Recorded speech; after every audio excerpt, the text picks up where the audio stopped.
Howdy! My name is Kenny and I'm the Waste Reduction and Recycling Project Coordinator at Tree People. I work with middle and high schoolers all over Los Angeles County to reduce the amount of waste created on their campuses. This can come in the form of recycling, composting, or even hosting electronic waste drives for entire communities.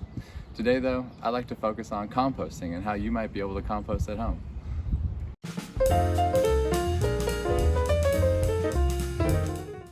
Compost is the finished product of decomposition.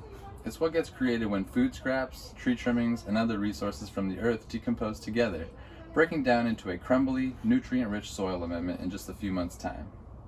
Decomposition occurs when millions, even billions, of microscopic invisible organisms digest the organic material we add to the compost. We are literally feeding our soil food web. Bacteria, fungi, worms, pill bugs, ants, and beetles feast on the food, and nutrients are released into the soil once that material has been consumed. It's like microscopic manure. Alright, I know microscopic manure might not sound very appealing, but fruits, vegetables, herbs, flowers, fruit trees, even indoor potted plants love this stuff. The compost takes the nutrients that were still stored in those orange peels, apple cores, and grass clippings and returns them to the soil where they belong. Those nutrients will go on to support future generations of plant growth, keeping the soil food web healthy and balanced. So, let's start making some compost. Making compost is like making a cake, although it takes a lot longer, requires more materials, and you cannot eat it. But your plants can. Okay, so maybe making a cake wasn't a great metaphor, but we do need a good recipe for making good compost. Luckily, the ingredients can come in a variety of shapes and colors and are abundant. A healthy pile of compost has an equal balance of greens and browns. Greens are basically anything that you can find in the produce section of the grocery store, but greens can also include garden clippings, grass clippings, coffee grounds, eggshells, and loose tea leaves.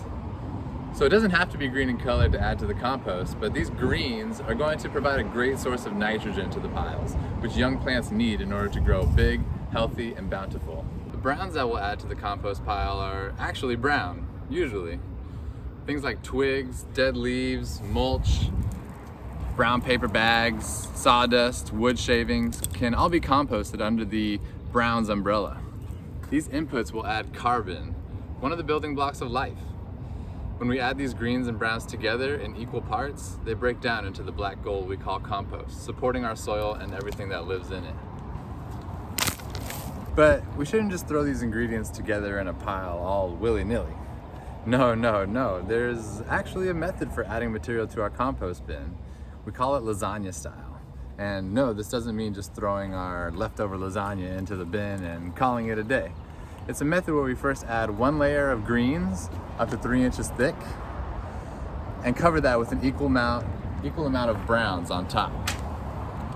By placing your greens in first, you'll be able to assess how many browns you'll need to add to create an equal balance.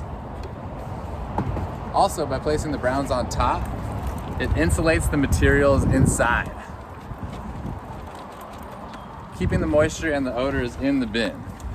Covering your food scraps with a layer of mulch or dead leaves will help keep unwanted critters away like rodents and roaches. Gross! We continue to layer the greens and the browns lasagna style into the pile until it's full. This is when a compost pile becomes hottest, reaching temperatures up to 150 degrees, sometimes even higher. This pile right now is sitting at 110 degrees. It's dropping right now though. But we don't want to get the compost to get too hot. High heats can actually kill the beneficial bacteria and fungi and the other organisms in the compost pile that we rely on to break down the material. Once the bin is full, the material inside should get turned or aerated once every week or two for the next month or so. Turning a pile means taking the material out of the bin, spreading it out on the ground, and letting it cool down a bit. It's like rolling down your windows on a hot day in your car when the AC is broken, except bacteria don't have cars and they don't drive. I gotta go work on these metaphors.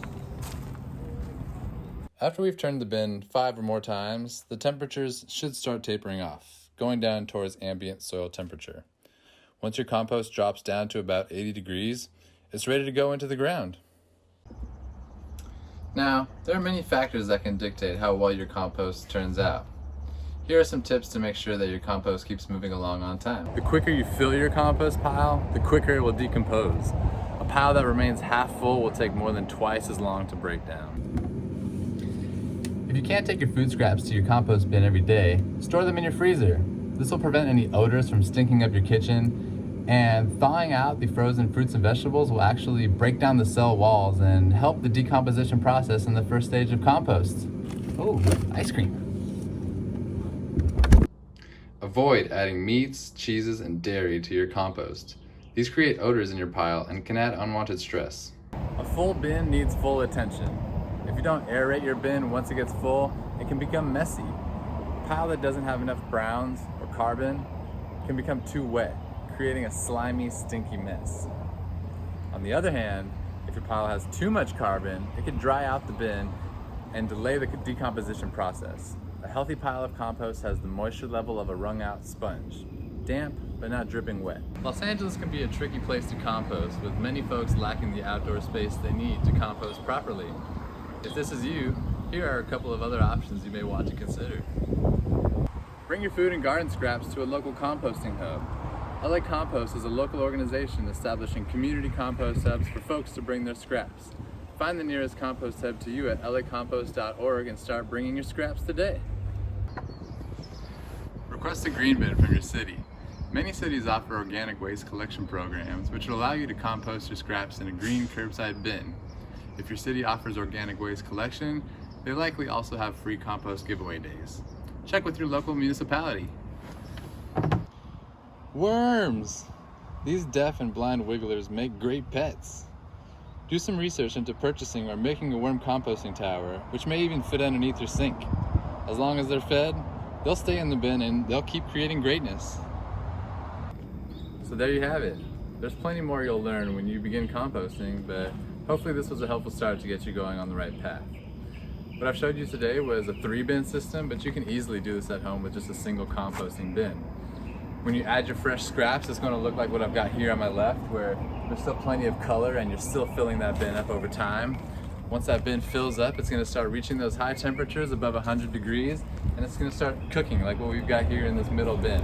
This is where you're going to want to start pulling the material out about once a week, aerating it, and do that continuously for about 4 or 5 weeks. Once you've turned your bin about 5 times, then it will start to enter the curing phase, which is where the temperatures start to taper off and the decomposition slows down. So once your compost in the curing phase reaches about 80 degrees, that's when you'll want to apply that compost back into your garden and support future generations of growth.